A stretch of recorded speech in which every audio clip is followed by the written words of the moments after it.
পুরো রজনীগন্ধা একদম এই প্রান্ত থেকে ওই প্রান্ত শুধু ফুল আর ফুল।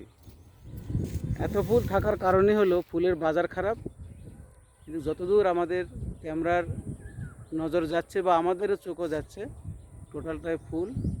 ফুল বিক্রি হচ্ছে না, যার জন্য চাষিরা এই ফুল তুলছে না, এবং এই ফুলগুলো এইভাবেই মাঠে নষ্ট হচ্ছে।